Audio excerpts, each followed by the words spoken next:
Good morning, good afternoon, good evening, and welcome to another The Level Up Hour here on OpenShift TV. I am first of all, I am Chris Short. I am Principal Technical Marketing Manager, aka Executive Producer of OpenShift TV. I am joined today by the one and only, the illustrious Langdon White. Langdon, would you like to I introduce do yourself? prefer illustrious in front of my name. I think I'm going to put that on Yes. my card. Yeah. Um, Yeah. so I'm Langdon White, and this is the Level Up Hour. Let's see. We try to talk about kind of the usage of containers and why they're cool and why they're useful, kind of from a semi-beginner's perspective, as well as trying to figure out how we're going to translate some of those things into OpenShift land. Um, Today we are talking mostly about probably about Nextcloud. We have a couple of requests for content that we're probably going to have to schedule in a couple of weeks. But talking about maybe some security stuff and things like that. So Yes. we will get there. It just it takes some prep time. So yeah, just Um, just to kind of like level set for folks, right? Like we've been starting from this RHEL sysadmin perspective and building up to right. Okay, now we're running an actual application in containers on our systems, and right. Nextcloud seemed like a great like quasi business slash home use kind of app that we like Langdon kind of picked. I thought was a marvelous idea, to be honest with you, because it is kind of like a business suite in the same sense of like G Suite or Office 365, like on steroids, I think, right? Like because it Right. brings Right. in like that functionality as well as like Dropbox and a bunch of other stuff like note taking and everything else and photos and the whole nine yards, right? Like so Well, and a getting really that. rich plugin library too. I Yeah, mean, it that too, was right. Yeah. And like taking that and containerizing it in a way that a sysadmin kind of understands, I think would really help a lot of folks because right. sysadmins understand that there's more than one layer to every app, right? Like they get that. Right. And this whole one of the things that I try to countermand with like most of the stuff I talk about or most of the stuff I write is like containers are useful straight up. You don't have to be all cloud native. You don't have to do all the things right immediately. You can start with just taking that monolith application and kind of moving it into like a containerized world and then make it pretty, right? Right. Which I think is kind of the opposite in a lot of ways of kind of a VMified environment where you Hmm. kind of you don't really want to kind of deploy any of it until you feel like the architecture or whatever is set up correctly. Right. Whereas I Like think you get a lot of advantages with containers just out of the box, even if they're ugly containers. right. Um, Ugly containers can be made pretty.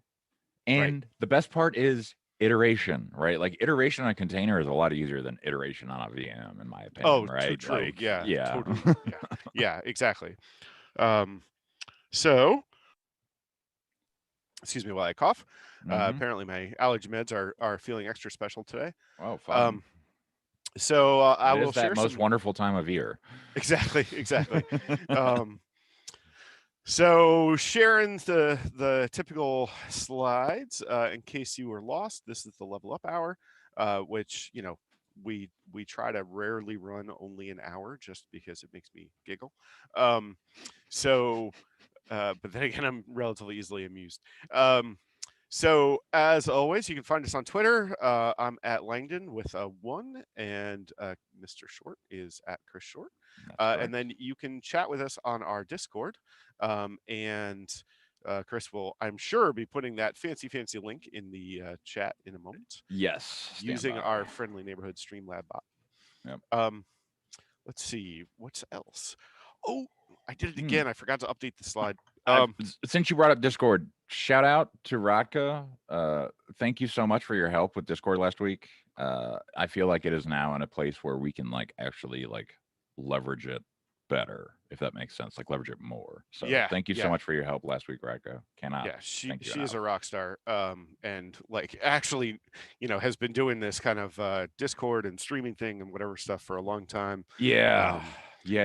and Like she took me down her rabbit hole of like how she got to where she's at. And it was just like, oh my gosh, Discord is really kind of like this wasteland of like bad things potentially if you're not careful. So thank you so much. exactly, exactly. So look at that. While you were talking, I was able to fix the slide. Oh, good for you. So this is episode 13, crazily enough. Wow. And as the usual, we fourth. have show notes in episode 12, which is last time. Mhm. And one thing I wanted to mention is we will not be here next Wednesday. We'll be taking that day off. Which is And interesting hopefully, because I'm taking Tuesday off and you're taking Wednesday off. correct. Yes, that's true. Yes. Yeah. So, yeah. although I am planning on taking a lot of Tuesday off, except I will be producing a show or two. Thankfully. So, Yes. yes, exactly. Thank you. Again. But it is election day in the US, and I have a tendency towards election day news coverage junkie. So I'd rather not be focused on the show and instead be focused on watching results polling. With any luck. So what else was I going to say? I'm hoping we are going to have a guest for the show after that, Yes. who is a RHEL. Genius. Yes, but also I was trying to think what his like role title is. He's like a product manager or something, but he's technical product manager. Yeah, like I Um, want to say he's a TMM. yeah, he's like Yeah. that, but I don't think that's his official title. Right. But he wants to come on the show, and we're going to talk about what the markers are, or what the decision making criteria are for when you want to run your containers in an unorchestrated way and when you want to run them in an orchestrated way. So in other words, if you want to run them on Podman directly, Where's the tipping point? yeah, with like an always restart, or running them as systemd containers, some Which things I've done we've done on plenty the of show. times. Yep. But when you want to kind of move it into something like OpenShift and have it quote unquote properly orchestrated. And so I think that'll be really interesting. He's been thinking a lot about that. And I assume all three of us will have opinions. and that should be fun. Yes.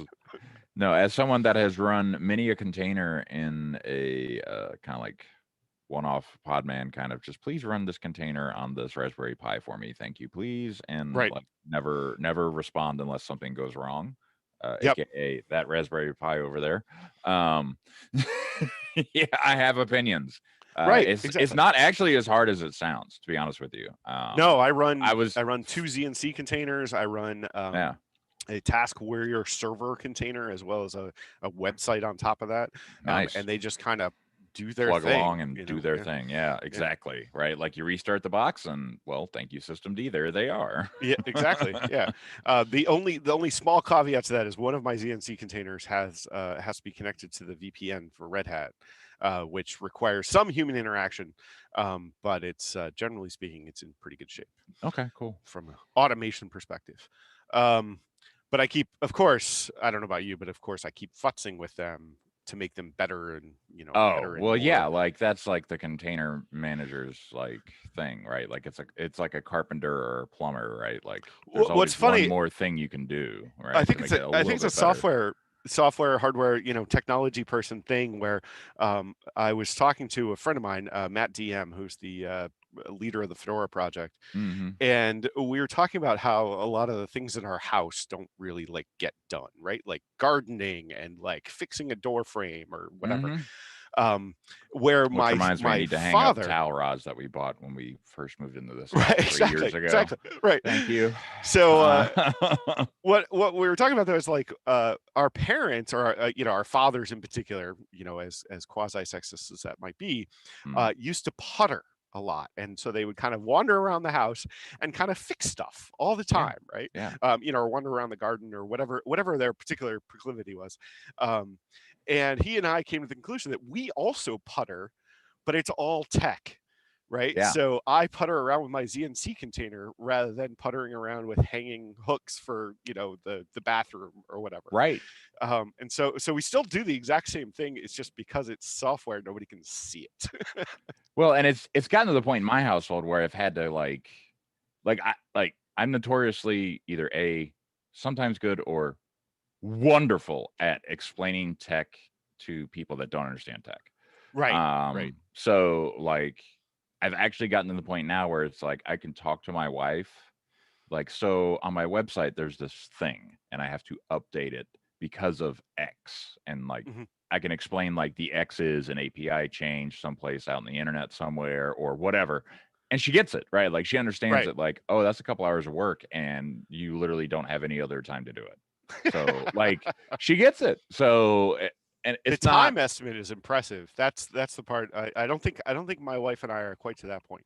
no. So like she knows that like if I'm coming to her and I'm like, hey, I have this urgent project that I've been putting off and I need to do it desperately.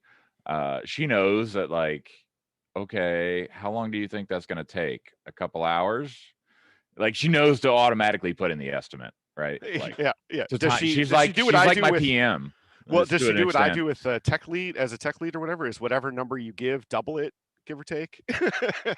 Well, I don't do that, right? Like I try to get it done as quickly as possible, right? Like anything that I do, like I use Hugo everywhere, which is a Uh, wonderful tool.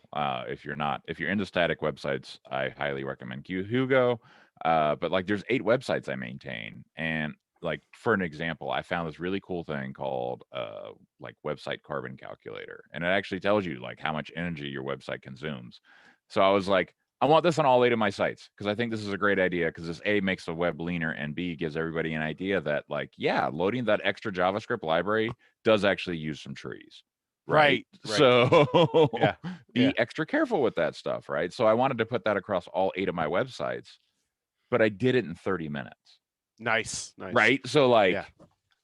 it was one of those things where it's like I was able to do that because I woke up early one morning before Max did. Right. And I had that like unfettered 30 minutes of time where I was like, I can knock this out right now. Go. Right. Right. Like that's my puttering, right? Like Yep. exactly right. Yeah, I thought it was a super interesting, kind of discovery, or whatever, like a kind of self-awareness thing, which I thought was funny. All right, should we move into it then? Let's get it, buddy. All righty. So where we were last time was we were, oh boy, maybe 2 commands would be helpful. Was we kind of had started working on the kind of container file to, excuse me. And let me caveat, folks, if you can't see this, let us know. We can fix it. Oh yeah. I keep messing with the fonts, trying to make it clear. No, I can tell you've changed it. That's why I'm mentioning Yeah, it. yeah. So let's see. So we got MariaDB in there. Theoretically, we've got PHP in there. We got HTTPD. We added the conf file, which we discovered that it was making it so none of the content was showing. Yep. So we've got a LAMP stack in a container with Nextcloud. Right, but we didn't actually have Nextcloud. We just had the conf file that said it would be there. Right. So I went to the Nextcloud download page and I just pulled down this zip file, which is kind of latest. That's a big zip file. Exactly. So let's add it in there. Do you know, so one of the things that's interesting is, let's see, there are 2 commands to get files into the container. In a container. One is add and one is copy. And add, as if I'm recalling the difference between them correctly, add will actually pull something from the internet if you want, which I strongly don't recommend. Yeah. No, it will happily let you do that. Yeah. Yes, but it is executable. But it will also automatically expand tar files. But I can't remember if it will automatically expand zip files. Well, I would think if it can do tar, it could do zip, because tar can do zip and all the XZ and BZ2s and all that stuff. Yeah. Right. Well, does oh, look at that. So supposedly there is a tar. I just didn't see. Oh, there is. It's okay. So maybe I should look and see if grab the tar file. Oh, maybe there you go. There it is. Tar. Right there. Here we go. Not an MD5. How about the actual No. The first line, download. There you go. Yeah. Yeah, use that one. That'd probably be better than trying to like add in. I think it'll work. I could be wrong, so though. too, but but we were trying to avoid this by pre-downloading it. Although it's going pretty quick. That's what's nice about a hard line. 15 megs per second is pretty good. So we will just grab the name of it. The thing that I'm a little unclear on, let's take a look at the conf file, because I'm not sure, where to put it. Where do you blow it out? So it looks like we want to expand it inside var www Nextcloud. Makes sense. And then one thing a lot of people don't seem to know is that you can actually list the files in a tar file using T. I don't know why it's T is the flag, but that is the flag. And so maybe it will give us a hint about the directory structure. But let's less that so it doesn't get too huge. All right, cool. so it's actually going to make a directory called Nextcloud, so we don't want to. Okay, so just put it in var www. Right. Cool. It'll take care of the rest. So, file name. Did you copy that? I did copy it. I know, but it apparently was out of order. Like I copied something else since. All right. And then I assume most people on this call know how to put something in the background and then foreground it again. Well, not a lot of, to be honest with you, that is one of those more advanced day tricks, two sysadmin. So one thing I'll caution in VI is that if you're in insert mode, it will grab this key. So if you hit Control Z, you'll actually get a Control Z. So you have to make sure you're in command mode, but then hit Control Z. And then you actually have a few different job control options here. So if you see, I type jobs and it tells me the status of that job. So I can do a couple things. I can do BG, which will put in the background and continue to run anything that or the last thing I touched. Which is what I do with literally every long running script on the planet. Right. I almost never use the ampersand on the end of the line, right? You almost always run it and then background it. Because I don't necessarily want to, I want to see the output and make sure it's going okay. And then I want to background it. That's the scenario, right? Like you hit Control Z and then you hit BG and then you're good. Right, exactly. So it's just like adding an ampersand at the end, except that you can do it after the fact. The thing to remember is that BG operates on the last thing that you kind of touched. So if it's not the last thing that you touched that you want a background, you can actually pass it a number. So let's say if in jobs I had 1 through 5 there, then I could actually say BG2 because I wanted the background number 2. Nice. Another one which is useful is disown, which is it's tied to my shell session. So if I background it and then I exit the shell session, it will also kill that process. Right. Which is not always optimal. Exactly. So but I can also do what's called disowning it, which will say, don't attach it to the shell process anymore. It's still owned by my user, but it will continue to run on its own. Nice. So you can use disown. And then, of course, the one that you just saw me use, which is FG, which is foreground, which is bring back whatever job. But again, you can pass a number to it just like you can with BG if that is what you need. So after that minor branch, that's like, that nice. If anybody's watching that just learned that, please let me know. Like, there's no harm in that. We celebrate learning here, right? Exactly. Like, we celebrate failure, we celebrate successes, we celebrate everything. Like we were talking the other day, like I couldn't believe you don't use so if you do push D, let's say tilde slash this, if you think about in computer science really, but you think about a stack, but so like git stash, for example, and git stash pop, there's push and pop, put things onto a stack with push and off the stack with pop, but it's always whatever it is, first in, first out. So what's FIFO, referred to as FIFO. So if you do push D in some directory, you can actually do pop D and jump back to where you were. Learn something new. Yeah, I use it all the time. It does. As soon as you said that, though, it was interesting because I realized that I haven't seen many other people using it in a long time. Like whoever I learned it from. Very CS thing. It is maybe very CS thing. Yeah. Doesn't work on Windows though, so Yeah. So this will bother me if I don't fix that. All right, so we're just gonna say here with insert, and we're gonna do var www. And that's it, because we know it's going to create that Nextcloud directory for us. Correct. So let's foolishly look at the installation instructions. Oh my gosh. Why It would tells we us do to check that? the MD5, which we're not going to bother with, even though we probably should. Yeah. It tells us to unzip it. It tells us to move it to. So it says var www.html. Oh wait, that is what we want, isn't it? Is it? Oh no, it wasn't, because what No, did the the conf config file file say? said var www Nextcloud. It did, right? Yeah. So yeah, it's a lie. So we may run into an SE Linux problem there, but I bet it's www that makes it fine. Okay, so one thing we want to do is we want our data to persist. So we will need to do this step and mount it. So one thing I find super annoying about containers is that if I declare a volume, it will not necessarily make the directory that of the volume I declared, if that makes sense. Not out of context, but as I'm reading it, yes. And then JP Date posted the blog post from yesterday about Windows containers or Windows machine config operator. oh, Mm-hmm. I don't think I've read that actually. Big deal. Big deal if you're trying to do Windows workloads. Do you I'm care to asking him elaborate? if he's so like what happened is JP Date's favorite topic is Windows containers.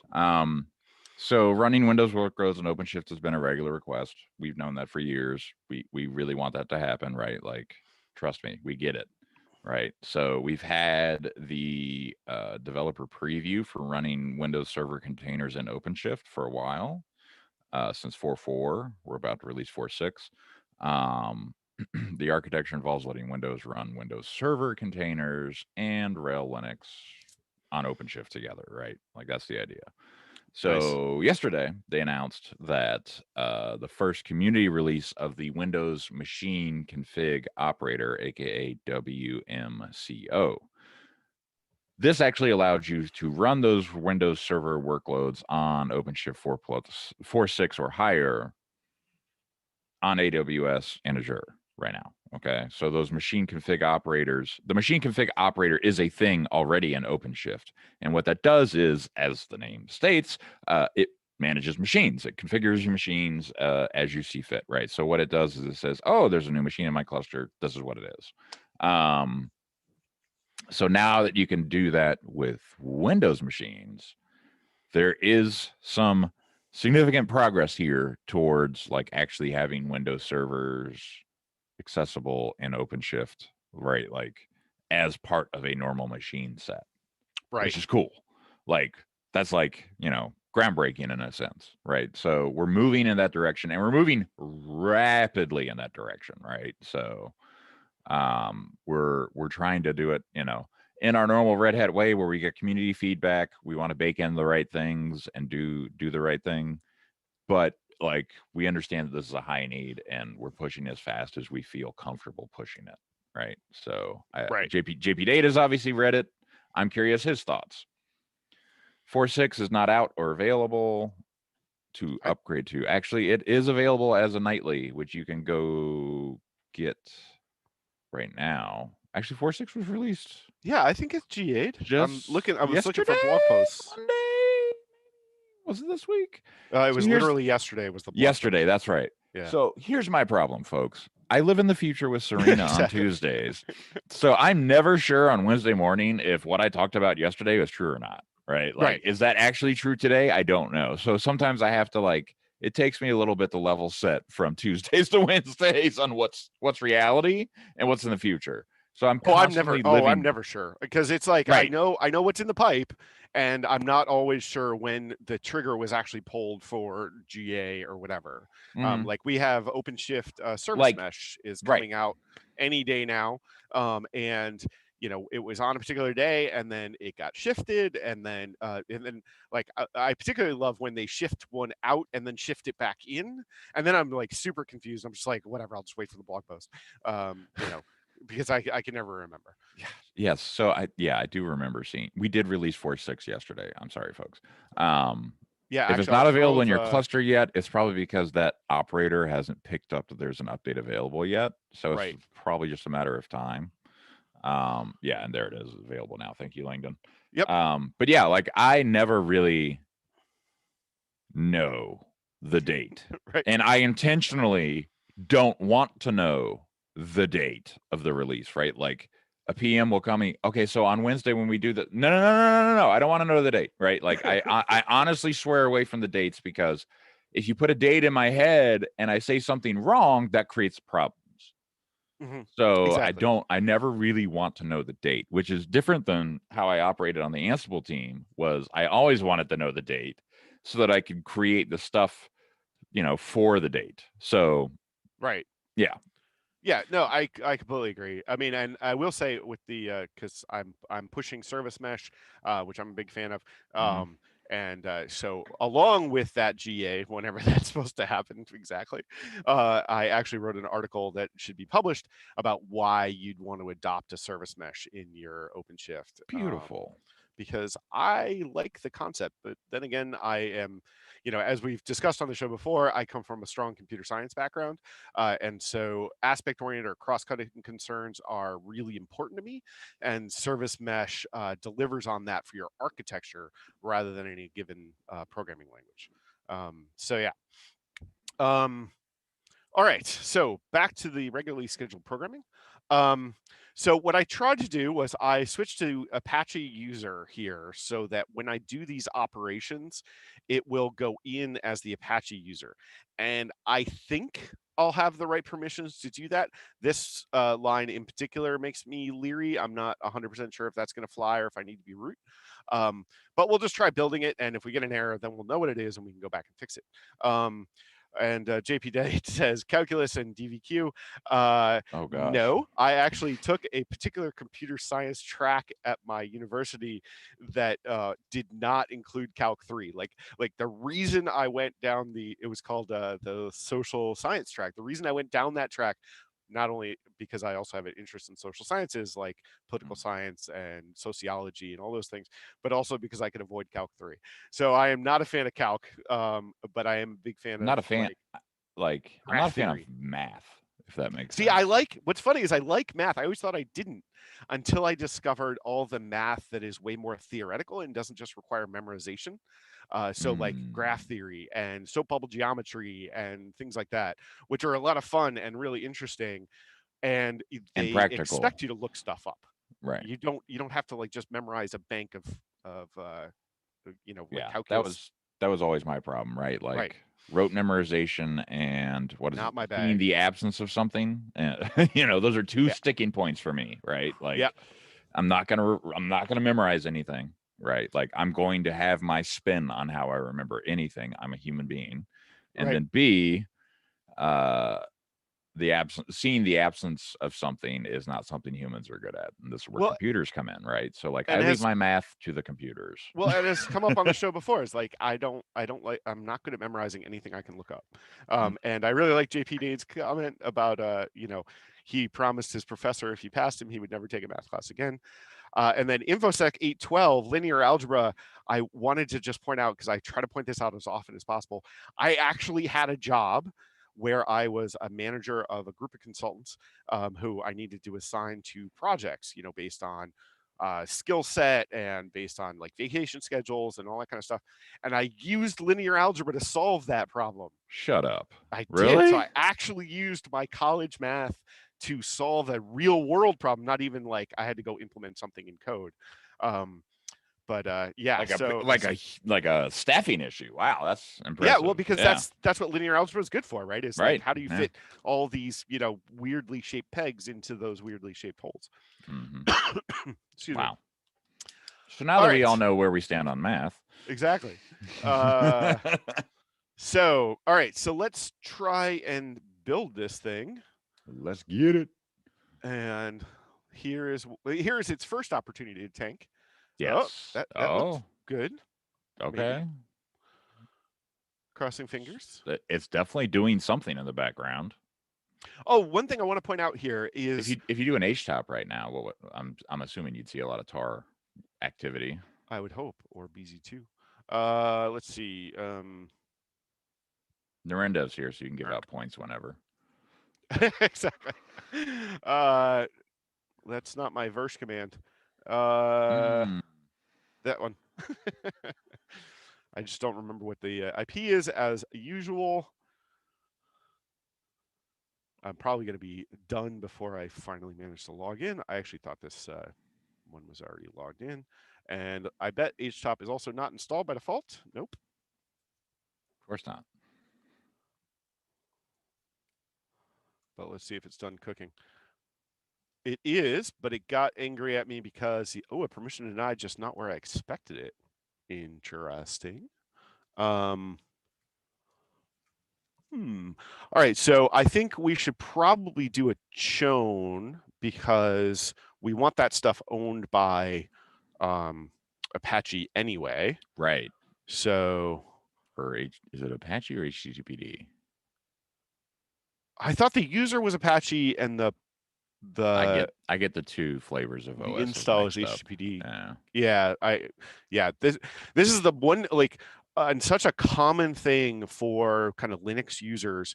Why this is like the biggest gulf between the Debian derivatives and the like Fedora derivatives, I don't understand. Apache 2 versus HTTPD. I don't know why we didn't create any consistency there. Yeah, I mean, like, because that's, I think, one of the biggest spots where like a thing like a container or whatever doesn't immediately build cross-platform. Just package name differences, or like Ansible, right? So like Ansible. So Ansible has the package module though, which is cross-compatible between. But doesn't help you if you don't have the right package name. I think it does have some logic that says if you put in HTTPD on an, I think I could be wrong, but it's supposed to like do some grokking there. But you're right. Like I think in its original iteration, it did not. Yeah. Well, and yeah, I know it I still was a might late not. adopter. Like I need to go check. Yeah. So let's var dub. I wonder if it's because the lack of the HTML directory. So we could fix the conf file, or we could fix the chown.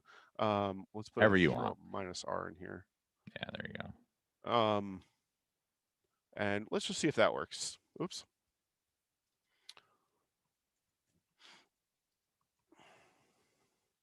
And hopefully I'm not completely wrong, and it doesn't turn out that the user is actually HTTPD. Narendra references two groups, but I'm not sure which two groups he's referring to.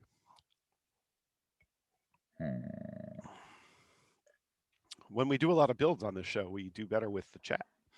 Yeah. Oh, now we can do our HTOP, though, theoretically. In theory.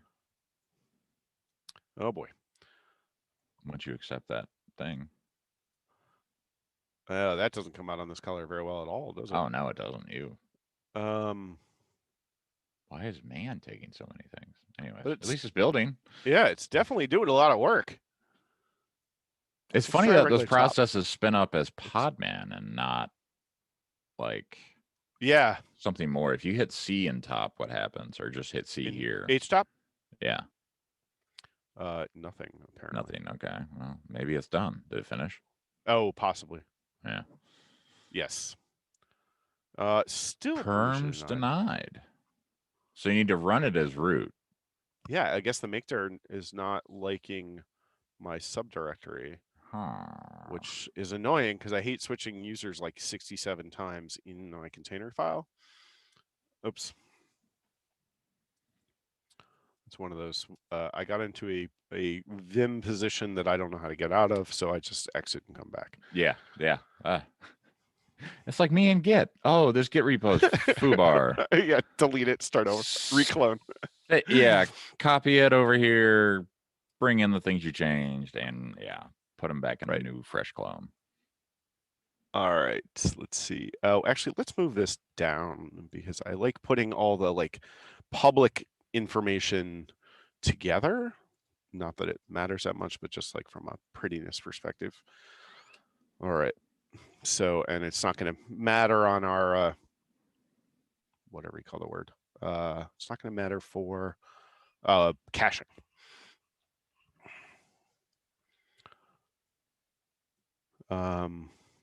Somebody else who works for Red Hat, who is also pretty heavily involved in the Fedora community, used to chase hurricanes. Just see their in-dev referencing spotting satellites. I have been in the Hurricane Hunter aircraft. Oh, really? Not in a hurricane. But no, when I was stationed at MacDill, the National Oceanic Administration, the NOAA, as we call them here in the U.S., Mhm. the ones that fly into the hurricanes, they have specially modified C-130s. So I got a tour of them one day, and our unit went over there because we did a lot with hurricane evac, like help for the state of Florida and then just the nation in general. In my unit when I was at MacDill, being stationed in Florida, Mhm. hurricanes happen.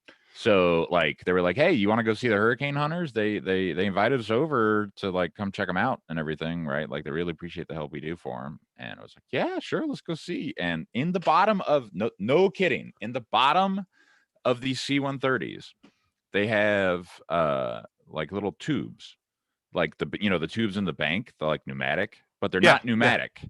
They actually like take a probe, and this probe has all this like scientific instrumentation and sensors and everything that measures like pressure and all this other fun stuff.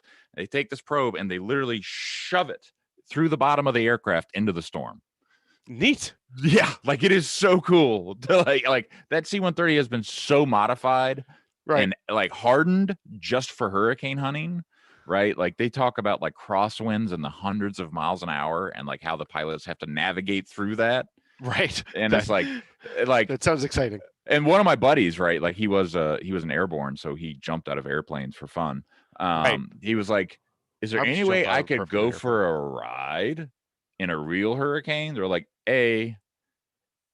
you don't want to because you would throw up. And he's like, I'm in the Navy. I think I'm pretty good. Right. No, Right.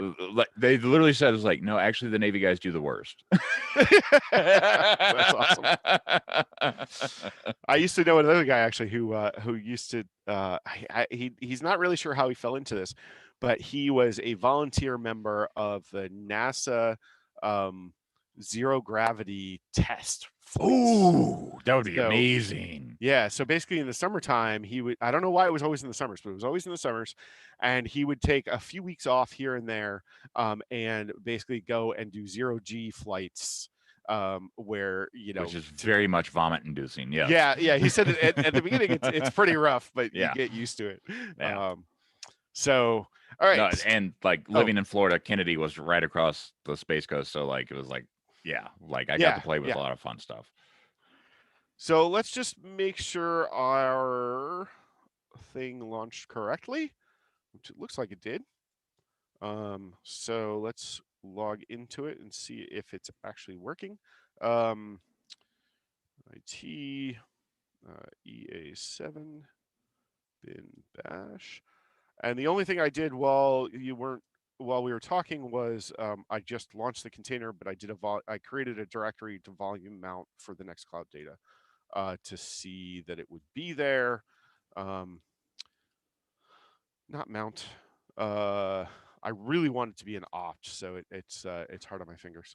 All right, so we seem to have the Nextcloud content in the right place. We have a directory called data, which there's no real way to tell if it's mapped in correctly, but it looks like it. It is owned by root, which is a little concerning. But let's see if Apache is running. But we don't have PS because I'm a dummy.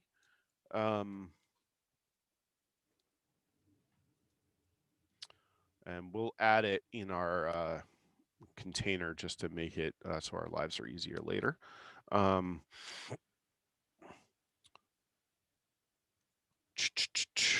It's considering. I wonder if we should just exit, kill it, and put it in the container. But yeah.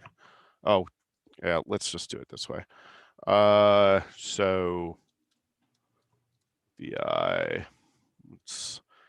All right. So for the sake of caching. Oh, and actually, for the sake of, let's do it here properly. Excuse me. Append. Oops. Didn't I do append? So proc ps. Let's do less. Let's do anything else we should put in our container to make our lives easier. I mean, less is That's more, probably so good, I right? feel like you're good. Yeah. And then let's do yum clean all except we want to do. I saw somebody who was using just semicolons before.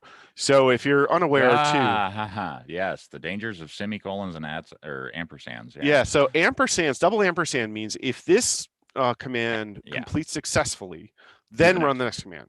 Right. Semicolon one ampersand means just run the command in the background. Don't care. One ampersand, correct, right. Yeah. Semicolon means run this command, then run the next command, no matter what the outcome is. One thing that I didn't know for a long time is that if you do, if you be in command mode, if you do an or, which I didn't even know there was an or, which is two pipes. Yeah, two pipes. Yeah. And then do a colon, it will run the command and not error, but show you the error. So for some reason, and I looked this up, but colon means true, essentially. Right. So no matter what. So the outcome of this is true, kind of no matter what, but we'll show you the error. This is super handy if you're trying to create anything that's idempotent.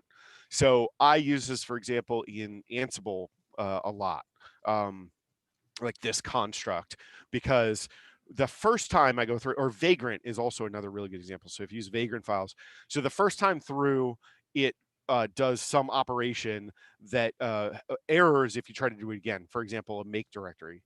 And so if you use pipe colon, you can run that make directory more than once without it actually tanking. So I just think that's a handy little technique that I certainly wasn't aware of. All right, so let me build this, but then at the same time, even though it's going to be confusing because we're going to have overwrites, we're also going to kill the other. What? Why are you stopped? All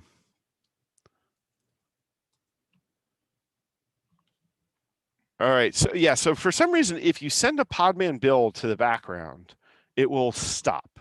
And I don't know why. I never quite figured it out. So wait, if you do Podman, like build blah, blah, blah, ampersand, it doesn't work? Correct. Yeah, it will start it, and then at some point it will stop. Where are you? Yeah, that's one of those things. It's like, it's not quite annoying enough that I've figured out why it's doing it. That's like no, I'm tweeting Dan Walsh.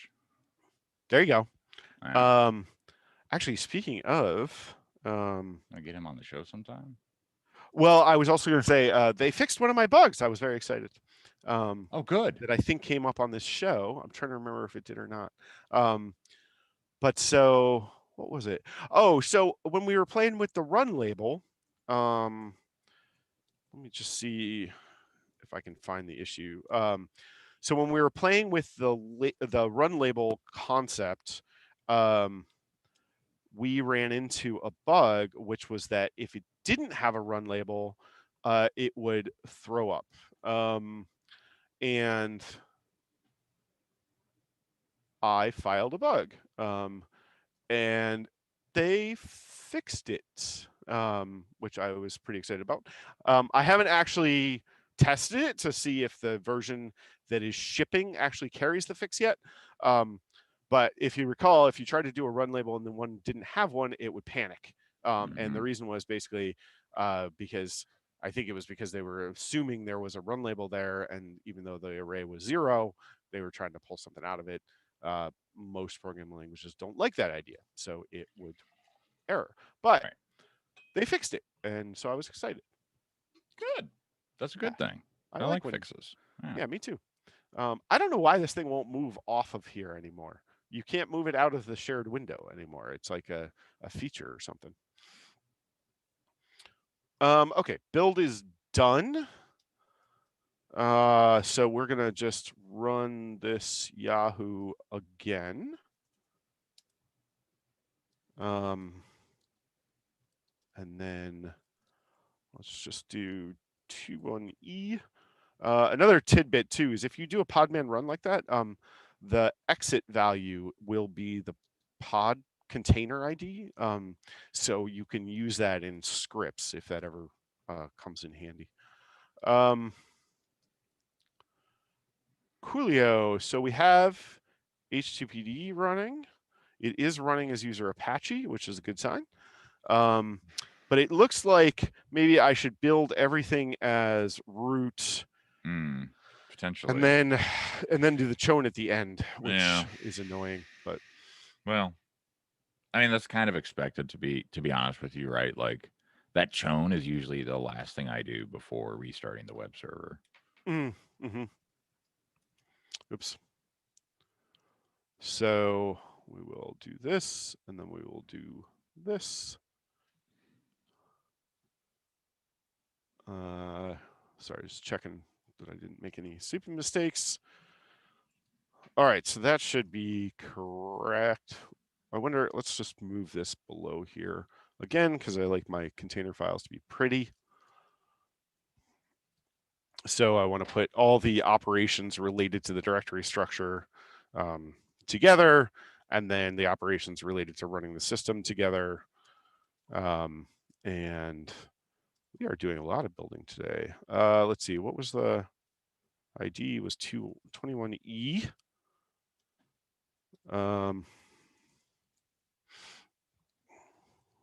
Podman RM-F.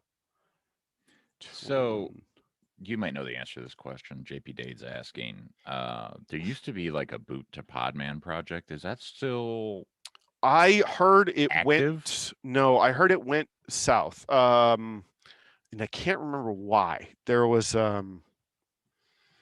this is the being able to run it on Windows thing, right? Yeah. JP Dade's asking like, can we run Podman on Windows? And I'm like, well, the kernel doesn't exist in Windows, so that creates some difficulties. But in a VM, yes. And I was thinking boot to Podman, but I was like, I thought that project was defunct or abandoned or whatever. So it's deprecated. So the reason, or at least like I don't know this for sure, but the reason that you don't need it anymore is because of WSL. So you can run You can run WSL and you can run Podman in there. The other thing is, I know there's discussion and there's probably an issue open for it that I don't want to look for right this minute. But there's an issue open for actually building Podman on Windows because it's just Go code and using Windows containers. And when I say Windows containers, I'm using that term very, very loosely to mean a container looking thing that happens to run on Windows, not necessarily, because there is a thing called a Windows container, which is not the same thing as a Linux container, but there is a containery thing on Windows that looks like a Linux container. So Joe Fuss. There's two people in chat that are both like, I use it on WSL too, and it works great. I'm curious how they're using it, right? Like, are you installing a full VM or full OS, or is it something more lightweight? Let me know. Right. Because to be honest with you, like I have a Windows box. I have not tinkered with WSL2. It's on the list of things that I need to tinker with, but as you can imagine, the list is long. So the thing that annoys me about WSL2 and actually WSL1 as well is, so a couple things. One, and the main one that I wanted to talk about is that Fedora is not available there, at least as distributed by Fedora. And the reason for that is because the indemnification requirements that Microsoft is asking for anything that is bundled as a WSL Linux that is in their store. So that's the first problem. So they want us to take the liability for an open source project? No, they want Fedora. So Fedora is its own org, right? Right. Like that's what I mean when I say us. So I mean, they like want the Fedora to take responsibility for cobbling together a bunch of packages. Which is actually, I mean, that's fine, right? I mean, we do take ownership of the Fedora distribution. The thing is that it's running in it's just an open source project, right? It's not like, like you can't indemnify people from what they might do with it. Right. So if you could, there would be no reason to buy RHEL, right? I mean, that's part of what you're buying RHEL for. Yeah. So I think that's super annoying, and personally, I find it a little surprising that that any of the other Linuxes have signed that agreement. Personally, so that's one thing. The other thing that I find a little bit annoying about WSL2 is, and this is my understanding of the deep down architecture, it's proprietary, obviously, so Yeah. we don't know for sure. But the way WSL1 was designed and built was way throwback to Windows NT, which Yes. had a modifiable kernel, and it was really, really interesting. And so you are not actually interpreting commands going into the Windows kernel. You are directly running kernel commands when you run Linux, which is really interesting. They actually blew it out and made it stronger when Windows Phone started letting you run Android apps. They made that technology even Ooh. better. When they Okay. shut down Windows Phone, that's actually where you got WSL1 from. Huh. I did not know that. But WSL2 takes a different approach, which is that you're actually running a Linux kernel, which is a VM against the, now the still technically the NT kernel, but that's a see, it did it again. I don't know what's going on. Is still I think it's still called the NT kernel. But so as a result, there's a translation layer between WSL2, like your commands in Linux, and actual the NT kernel. Interesting. So yeah, so all of this information is heard through friends, and some of it's secondhand and all this stuff. So I Yeah. wouldn't necessarily take it as gospel, but it's this is the way I understand what happened. It's interesting. Yeah. One of these shows, we should literally just be like, hey, Chris is going to spin up WSL2 and get Podman working on Windows. Oh, that'd be cool. Yeah, Yeah. we should do that. I would totally be down with that in this show. I Yeah. really like the concept of WSL. I think is really, really interesting. Mm. Also, what I heard at Microsoft Build, one of the Microsoft conferences, is that they're supposed to be doing graphical Linux applications in WSL. I thought by the end of this year. But as Wow. with all big corps, right? SEC says you Yeah. can't ever say when exactly. Yeah. But maybe we should, or I could do a little research, right, and just find out whenever that trigger is, whenever that happens. I Find the say we do dev. both, right, and just Yeah. say, all right, now we can run gedit too, because I don't Mm-hmm. know, it's slightly better than Notepad. But no, I could run the virtual machine manager that I use. That'd be perfect. Like I could run that on my freaking Windows box. That'd be amazing. Right, exactly. Yeah. So Joe Fuzz brings up the point. So I think WSL1 is more like you're describing, is that a Linux, like it was There's almost a like hypervisor somewhere, yeah. kind of, And except it's like that translation layer, basically. Yeah. right. And so, but I think WSL2 is actually has a VM translation layer to a Windows hypervisor or a Windows kernel versus a direct pass through. I don't even know how they made that work in NT of, like, this was Olden year. Yeah, NT4, I think, Yeah. when that stuff launched. So I don't even know how they made that go, but it was a super cool concept. So I was a fan. But yeah. So before you jump into the containers, let's do points. Oh, good call. Yeah. Now I have to find the window though. I know, it's hard work. Okay, so points. Noah Friction with 1,400. What? Narendev, 1,300 points. And Joe Fuzz, did you miss one of Like the a whole episodes week? recently? Like a whole month? Because we have 800 points there. I stuck the copy paste somewhere. Let me go find it. Go get the copy paste. Get the right copy paste. Yeah, exactly. Don't put the whole Otherwise, you're getting container a file Podman in exec. Twitch. So, and a reminder that you can always collect points from prior Previous episodes by shows, going and yes. watching them on YouTube. Yeah, there is a YouTube playlist. I'll find the link to it so you don't have I to. updated the playlist as of I don't remember what day I did it, but basically as of this show, up until this show, the YouTube playlist is current and has every episode from 1 through 12, as well as I went back and updated all the GitHub links so they now point to the YouTube videos. Oh, look So at the you. expired ones are not expired anymore. Well, you're just on fire right now. I did clean up. I'm so happy. So I still haven't written a script that calculates the points, though. I mean, I've got 2 scripts that do like parts of it, so it only takes me like 15 minutes. But I want one that does the whole thing. And stops yeah. But this tells you how bad I need an intern. You know how many shows we do on this channel, right? Like organizing playlists is like not trivial, right? Like there's no APIs, there's no way to automate like this very easily, right? Like, yeah, that's a whole thing for me right now. and the other part of it too is that it's not something you do often enough that you know how to do it off the top of your head. So like one of the things I did was I organized the whole playlist and then realized that I had actually organized it backwards and I needed to have it in the opposite order, right? Yeah. Because so like I don't remember, how often do I mess with playlists?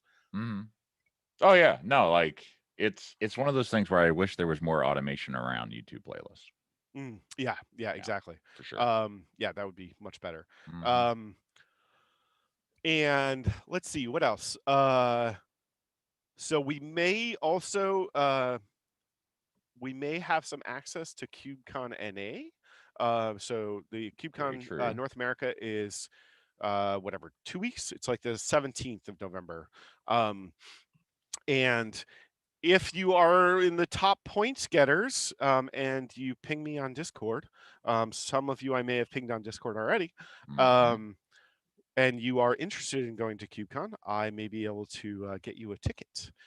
So let us know. And hopefully at least one of you will be there. The other thing I did, I guess a week or 2 weeks ago now, is on the Discord, I also put the top 10 list, and I was supposed to update this list so that it would be the top. Let's just do that real quick right now. Yeah. I was going to get. FYI, we do have time to overflow. Oh, okay, cool. Yeah. Unless you are going to the what is on the what did I decline? What's new and Ansible by monthly meeting internal. Oh, I don't even know if I. Yeah, I don't think you would have even gotten invited to that, to be honest with you. Oh, that's the wrong computer. No wonder it's not there.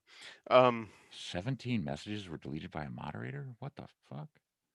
Oh, JP Day, did you send out a bunch of symbols? Sorry, dude. I don't know what you did. It wasn't me. I need to figure out, like, it timed out for a second, so that's weird. Huh. That's definitely our overlord bot taking care of us overly excessively. Oh boy. Yeah. That wasn't supposed to happen. Nope. Sorry. Let me oh, you fat fingered some stuff? Like email me what you sent. I'm super curious. Like copy pasta if you can. If you don't mind.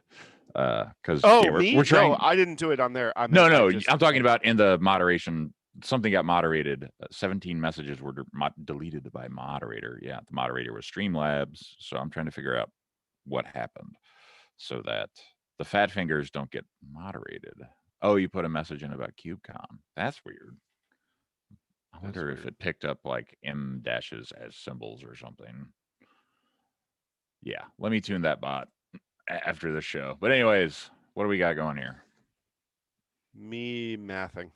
Hold on a second. You mathing? Yeah. Better than me. Arithmeticing, technically. Better than me, sir. All right, CloudBot, what are you doing wrong here? Show me the logs, CloudBot. Show me the logs, if you have them yet. All right, so here, as a change of pace that I will promise to remember to do going forward, is the top 6. Oh yeah, that's right. We're talking about that. Yeah. And there we go.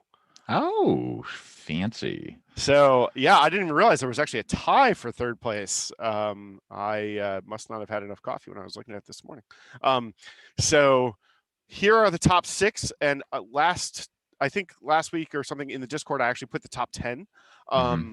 So I will try to remember to update the one in the Discord periodically. Remember, if you are unclear as to how many points you have or want to know, you can always ping me on Discord or on Twitter or something and just ask me privately, and I will tell you. But that is our current standings. We need the people in the bottom 3 right there to go back to some of the old episodes, join the Discord, file an issue. All those things are worth points. You should come and get some more. Okay. So apparently my computer is about to just die.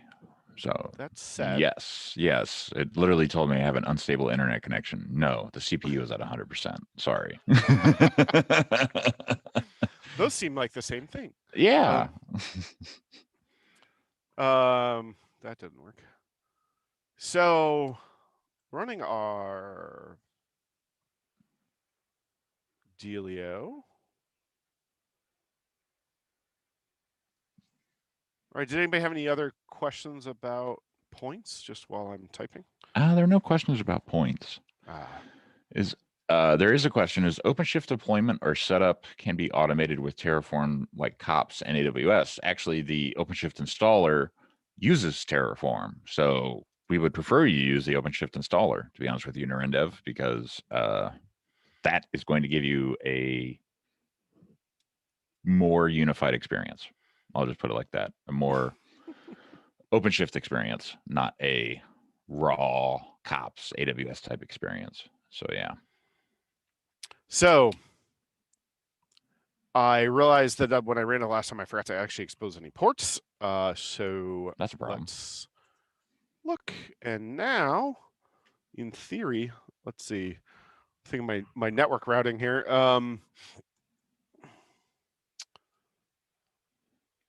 Can I?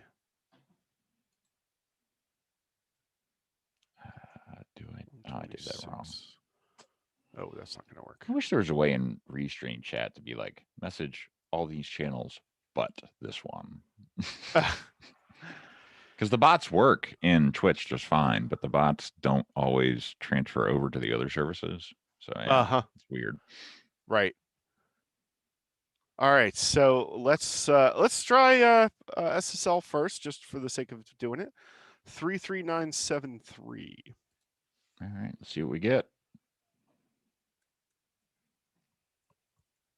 And your news is just wow. Well, this isn't actually my main browser. I know. So yeah, it's like indemnified or whatever. yeah. I know I should switch. Maybe I'll switch the homepage to be something else. So they're not able to connect. Yeah, so what do you got? Firewalling. Yeah. List all. Oh, how about sudo? You're welcome, Narendev. When in doubt, go to openshift.com/try, and it'll tell you the easy path to get to OpenShift on whatever you're trying to do. And when I say easy path, I use that term lightly because sometimes there are hard paths that people take. But yeah, there's a lot of like quick installs now. Like, I was talking to the Microsoft folks the other day, and they were like, "Yeah, ARO, we're trying to get, Amazon running OpenShift or Azure running OpenShift kind of thing. ARO is what they're calling it, to get it to the point where it's like push button, right? Like I type in a command with the AZ, CLI, and bam, get OpenShift cluster. So like there's a lot of different ways to get OpenShift in the cloud environments now, and you can totally do that in any number of ways. And if you have hardware laying around, there is also the assisted installer, which since 4.6 now in GA, it should be GA shortly thereafter, which means that you can literally download an ISO customized just for you. And as your cluster comes up, the assisted installer page will, detect the clusters are online and you can then say, all right, yep, these clusters are like all these boxes are ready to go. Plug in, your subnet, whatever domain name you want, validate the configuration, and then hit install. And a couple minutes later, like this is how I install clusters now, at least in my home. A few minutes later, you will have a fully functional OpenShift cluster, and I will actually be doing that later today because I destroyed my cluster this week. But that's why it's here. It's here for me to break and rebuild, and true. still have that like experience that I'm not gonna get by like not doing this with customers, instead doing it with y'all. Oops. Oh, what did you do? So SSL3. That might be bad. I wonder if this is an 8080-8443 thing. Let's try Podman RMF1EF. Yeah, what's going on inside there?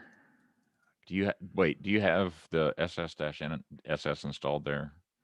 I'm curious what it's listening to. But let's put it in here. Do you know what the install is, though? I believe it's just SS. I could be I think wrong. so too. Oh, SS. Narendav's in the middle of moving. Shout out to you for tuning in while you're moving. Well, it's better than just moving, right? I mean, well, I would agree. I would consume this after a long day of moving, to be honest with you. I meant more like you could. I think you could watch it while packing, right? You could totally do that. Yeah, I would think. Not see. Do you know what the real name of SS is? Standby. That requires me to change tabs, which could very well mean that my computer is going to die. Hang on. Oh, I forgot. I can do it this way. Sudo DNF provides SS. What provides? Got it. You got IP it. route. Oh, that makes sense. Not. Yes. Well, most of the things are in there. Okay, what was the other thing I was going to change? Oh, yeah, 8080 and 8443. Yeah. Then build. That's going to take a minute. Oh, but let's not do. Oh. Let's do that. Oh, crap. I need to kill this process because it's hurting the streaming rig. Duh. Don't log into the streaming rig to run that command. Is that what that burning smell is? Yeah, that's funny you mentioned that. Yesterday I was down here and my wife was cooking upstairs, but I couldn't hear anything. And like it literally smelled like, like something was cooking, but it almost had that like electricals kind of smell to it, like a tinge of electrical smell. So I was like, something burning behind me. Literally had to turn around and like look for signs of smoke and fire. It's kind of scary. Okay,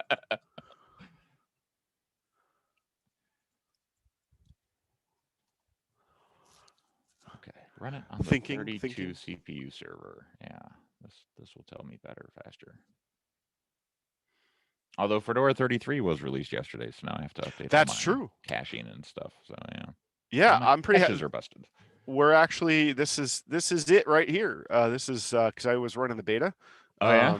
You upgraded? We got the fancy new. See, I was wondering, is this a painting in the background? So these are it is digital. I know that.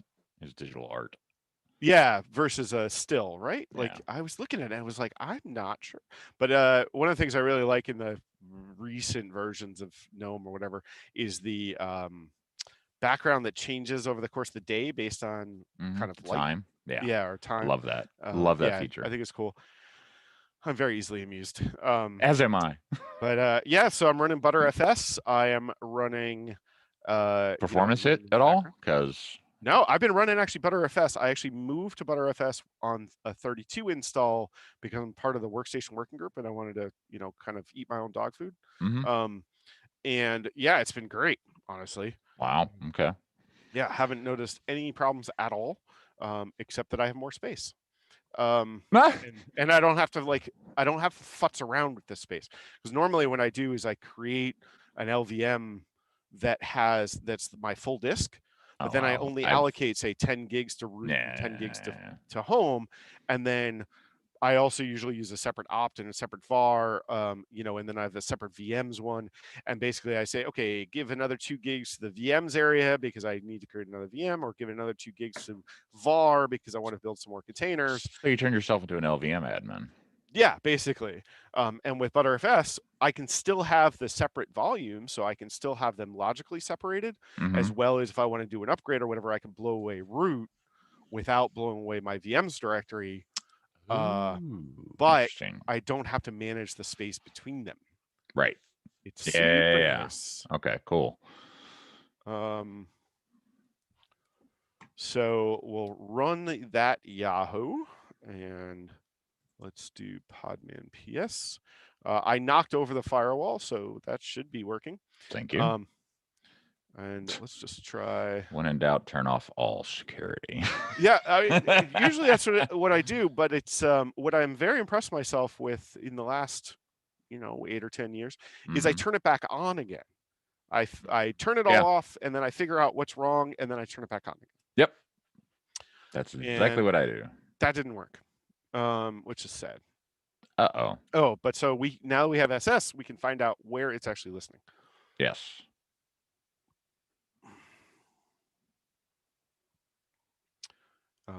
B4. Is it just DNF upgrade to actually upgrade the OS? I thought there was like distro a distro upgrade. sync. Or distro dash upgrade or something. Distro sync is something else, and not something you want to use very often. No. Upgrade is legacy from, I think, actually RHEL Yellow Dog, and it's the same as update. There's no distro update. It's because it's in a separate dealio. It is. I can do that. Yeah, it's because it's a plugin. Oh. But I don't know. Sudo DNF list DNF star. Even though the upgrades work really well, I actually don't use them very much, because I want the fresh install from an experience perspective. Oh, this isn't actually Fedora. That's not very helpful. This is actually Fedora. DNF list, DNF star. DNF search is actually a plugin. That's weird. Yeah, most of DNF is plugins. Jesus. Where's upgrade? I thought it was DNF dash something. Let me just out of curiosity, DNF upgrade, see what happens. Nothing to do. Okay, as expected. Not a fan. I'll figure it out later. Stick to the container. Yeah, I figured out what I was doing wrong anyway. But it's you need star. So one of the things that really annoys me about DNF, which is picking it up from Yum, is that if you do list, it doesn't assume wildcards, but if you do search, it does.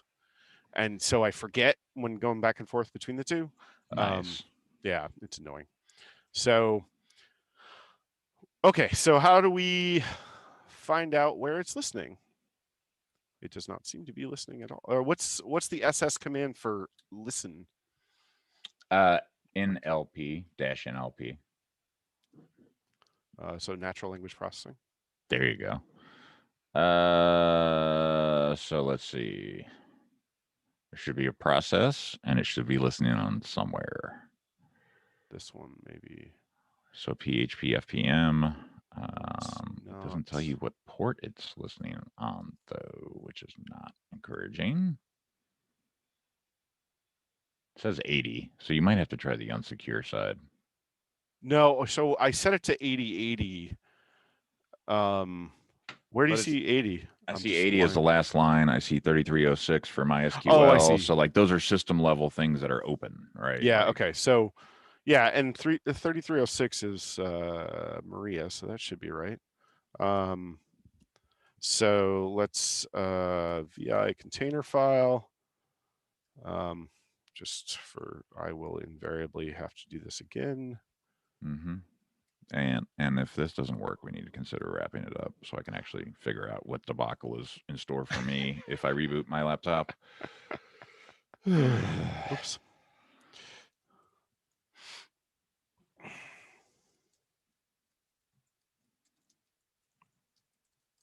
DNF automatic is what it looks like, maybe. That sounds right. And actually, every time I've actually done a distro upgrade, I actually use GNOME software. Do you really? Yeah, it's super easy. You just No, click I the know button, it does is. download, and then go. Yeah. No. Like that's what I'll do on the streaming rig over my time off. But But the part of the reason is because like the only reason I use DNF to do updates is because I don't need to do a restart, and I can selectively restart. With a distro upgrade, I'm pretty confident I'm going to need to do a restart. So yeah. So I just use GNOME software, which just kind of handles it all, and I don't worry about it. Nice. And as they say, I just go get a cup of coffee, and then I'm done. Cool. All right. So now let's do exec. We're so close. I know, I can feel it. Let's not do, let's just try it. Podman PS and Podman. Nope. How about Curl? Kroll. Should be localhost : 42719. Nope, 9. So that looks like a web page though, which is interesting. Yes. So let's see, 42101.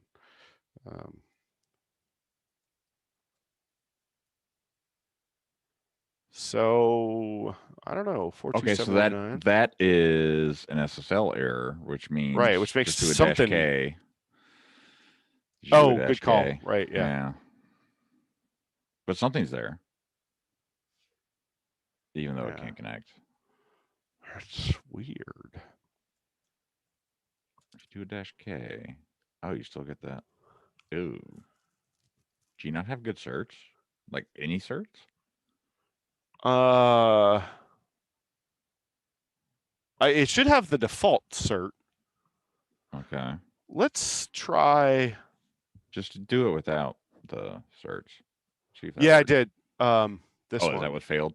Yeah. Yeah, this one failed differently. Well, pull it up in a browser is what I mean. Yeah, so it could be like a setup page or something. Is this? And it needs JavaScript or some nonsense. Oh, it would help if I put in the correct IP address. Oh, yes, that definitely does help. Which I thought I did, but maybe I miss. Did you? Nope. Nope. That'll do it. Unsecure and blank. Yeah, but it's not actually. This is a good sign. Yeah. So same error. So I wonder if our conf file is messed up. So is it pointing to the right place? Oops. Oh, I forgot my D92. D92. And then let's just move. Yeah, it's Etsy, HTTPD. No, it should be conf.d. Yeah. Let's do that. And then let's say this, I think, is crazy pants. That should just work. And it did. All right. So this should at least get, not that window. If you move the. Yeah. Okay. So HTTPD working. is working. Something's wrong with our config file.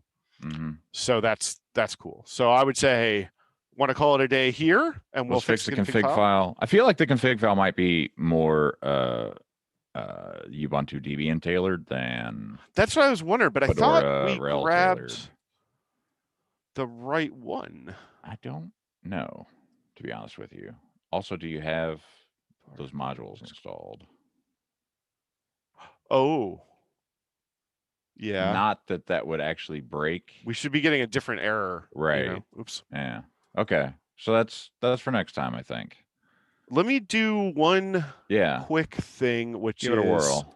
Let's do what is it? SE RestoreCon? No, just RestoreCon? RestoreCon. Oh, I don't have any SE Linux tools. I wonder if that is the problem. Could very well be. Nope. Nope. var. You can do it, I believe. Narendev wants to know what shell you're using. This is just bash. Yeah. So I think those are not supposed to be FuseFS. No. I think those are supposed to be Apache of some kind. And your data directory is owned by root.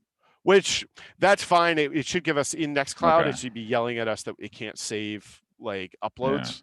Yeah. Okay. No so big. I was going to cross that bridge later. Okay. But we need to fix this. You need the SE utils or whatever. Yeah, I actually can't believe they're not there. I can. So that's annoying. DNF provides RestoreCon.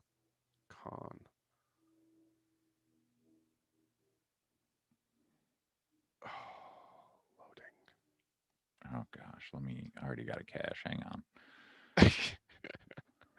Well, I figure if I was going to actually install it, it was going to want to build the cache anyway. So, well, there you go. By the time policy I can core type utils. There you go. Actually knew that too. I swear. Did you though? Policy. I've seen it before. I think I've done this before. All right. So RestoreCon -R. Do I need to look it up? But yes, -R is. Let's do Christian's RestoreCon. All right, let's see what LSZ looks like. That did not RestoreCon the way I wanted it to. I don't have that saved in my notes. Where is it then? It's in the helper node docs. There's no help. Helper node, help me. The helper node docs are going to come save me. I swear all man pages should be required to have examples. That's the thing that annoys me the most about man pages is when they don't have examples. Yes. So annoying. Oh, I think I forgot to give it a directory. Oh, no, I did, didn't I? That'll do it. No, I did. Oh, I can't find the command, but there it is. Yeah, so I gave it a directory. But you have to tell it something, I think. No, VR, lowercase v, capital R. And that's not just, oh, that's verbose. Did you do it? Is there an HTML directory in there or anything? Oh, why don't we just do this to see if it works? Oh, well, yeah. Poor Dan. Crying into his coffee right now. We just need to know if it's working. Yeah. So it's the RestoreCon. There you go. It is the RestoreCon problem. Okay. So for next episode. Oh, no. Sorry. We didn't put the whatchamacallit back in place.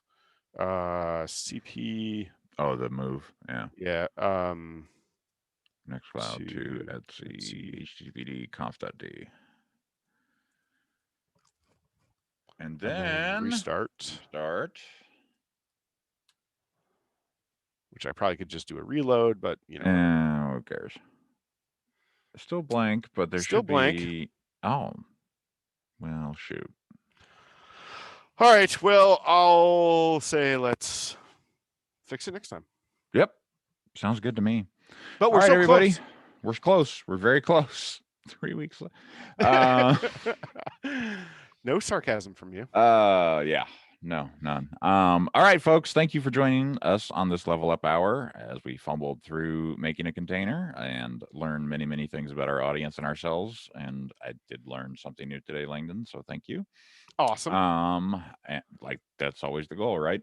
The next show coming up today is the OpenShift Administrators Office Hour with the one and only Andrew Sullivan.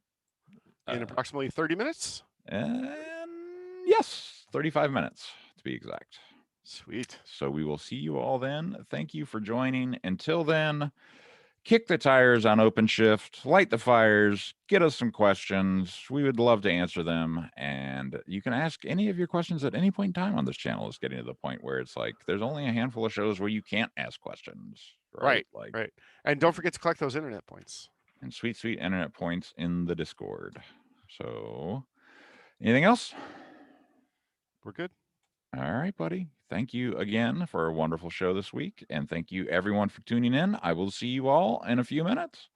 Have fun, Exactly. everybody. Stay safe Thanks, out there. Narendev.